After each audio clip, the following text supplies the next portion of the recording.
Yo, buddy, the NFL preseason underway, and there's a lot of special team shenanigans that's been going on, so here's what you missed. The Patriots and the Giants came and showed us that both their punters and kickers are in good spots, and the Patriots actually even have a great backup option they can hold on to in the preseason with Jake Julian. And while they're likely not going to replace their all-pro punter Jake Bailey, Julian can be some great trade fodder if they ever need to pick up a key piece from somebody else. For the Giants, we saw that they couldn't cover an ant with a picnic blanket and gave up ridiculous amounts of chunk yards on perfect punts, which is no bueno and needs to be fixed before the regular season. We got our first glimpse of Jordan Stout this weekend against the Titans, and he's everything and then some, balling out and only letting one punt kind of get away from him with his pooch left that kind of took the directional left a little bit too seriously. The punting ability between Kern and Stonehouse is going strong, and it leads me to believe that they may keep Stoney on the practice squad when old man Kern inevitably retires next season, or they'll trade Stoney away as he punted incredibly well and showed some serious value. Also, Justin Tucker is still very, very good. The only interesting narrative from the Falcons-Lions game was trying to figure out if Seth Verdon can provide enough value to the punting game that warrants the Falcons getting rid of the guy they just signed to a big contract with arguably one of the best kickoff legs in the league. Seth won the punting battle tonight, but I'm not sure if it was the landslide victory he needed to guarantee a spot on the team, but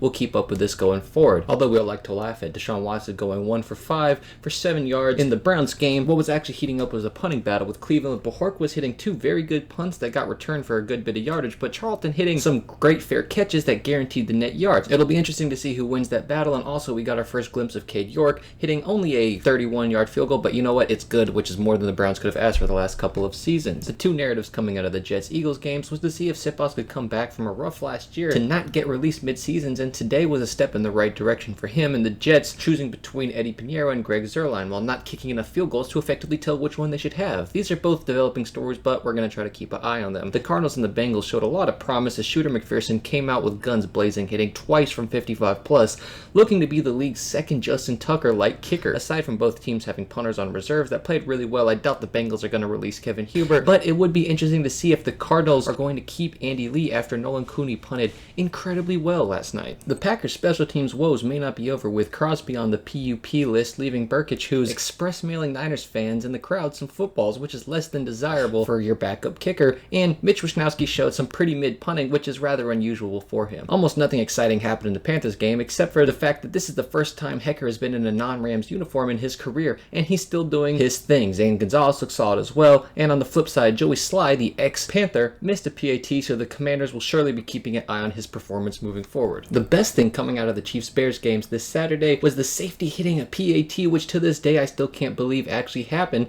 and Trent Gill locking in the fact that he was a very solid pickup in the 7th round, showing immediate effectiveness for the Bears. The Colts-Bills game featured the hottest topic of the week after Matt Araiza knocked an 82-yard punt, and the Bills declaring him the second coming of Jesus despite the fact that it was only 65 yards in the air, and for whatever reason his luck of having the most punts go over returners' heads continues. Matt Hack didn't have an opportunity to hit a punt that far and underdelivered on his one punt, making this punter battle take a sharp turn towards Araiza, but the Bills also won this game on a field goal with Araiza holding, clearing up another concern that we may have had about his transition to the pro level. From the Colts, the only spicy piece is that Jake Variety missed an extra point attempt, pushing the Colts further towards Blankenship to the surprise of absolutely nobody. The Seahawks went with 2 starters, and the Steelers went with both of their backups, showing us pretty much nothing new from these guys. Skiba hit a 21-yarder, which we already expected him to do, and Nisla punted at a 5 out of 10 pro level, which secures Presley Harvin's job even further than it did before this game. The Dolphins vs. Buccaneers was a little wild one, with the Dolphins specs going smooth as can be, with Sanders giving us the Wendy's 4 for 4 special and Sterling Hofrichter going 3 for 4 punts inside the 20. We got our first look at Jake Camarda, who showed us, well, I mean, he's an upgrade from last season, but I still wasn't in love with his punting from the Bucs. And they also missed a game-winning field goal, so they're not out of the water yet with special teams issues, it would appear. The Saints and the Texans just made me mad for one reason, and that's that Cameron Johnson hit 2 punts this game further in the air than Matt Araiza's 1 punt,